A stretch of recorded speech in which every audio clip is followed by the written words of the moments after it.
being MP is not the end of the world.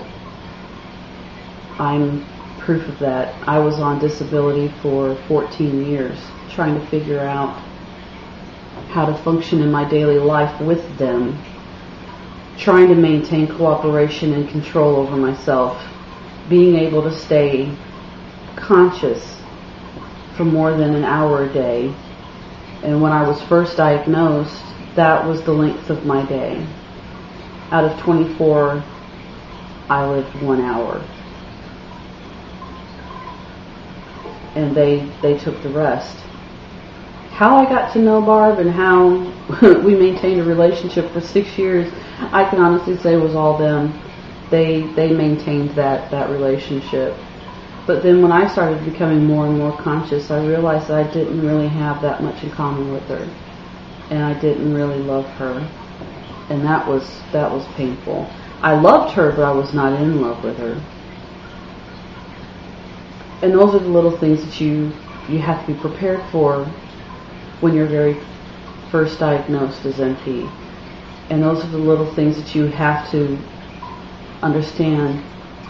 They will fall in love. They will seek attention from other places. They will make their own friends.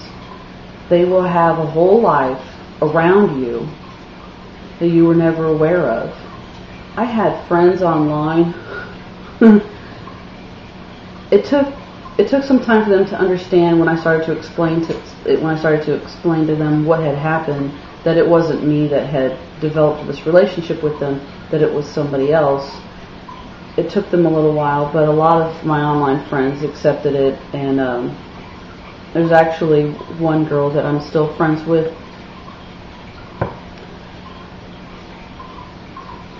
Let's see, I met her in 95 online. So that would be 13 years. 13 years later, we're still friends.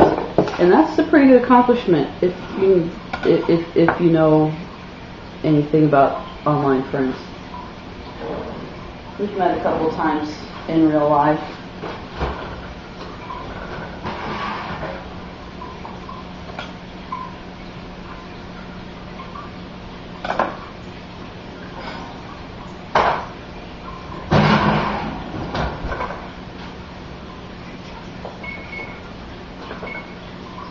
But definitely be prepared for those relationships. And if you see one that's even mildly destructive, don't stay at all. Because you have to understand that the alters only understand one type of life, and that's the life that they were living. And they also have to go through therapy. They also have to learn how to be okay with not living in that cycle. They're people. They are functioning people. And that's one of the things that I had to learn the hard way. Because I was just trying to shove them back into my brain, but they resisted because their feelings were hurt. They had a whole life outside. And I hurt their feelings a lot in the beginning. And I can understand why they didn't readily want me to be functional. Because then that would mean I didn't need them anymore. But I do. I need them. Even now.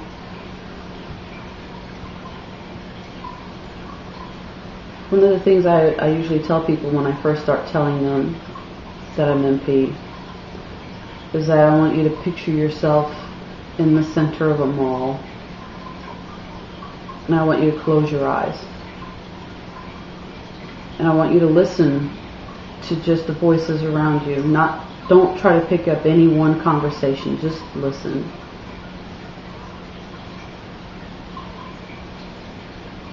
That is what I hear all the time. Not on that level anymore, not that loud, random, uncertain blabbering, but I still hear them, and I would be lonely. I've lived all my life with those voices, and I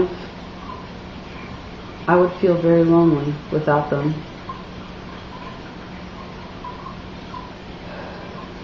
Being MP does not make you a freak, does not make you wrong. MP just makes you a different type of survivor. And we're all in this together. And there is absolutely nothing wrong with being MP. And it was never your fault. It was never your fault.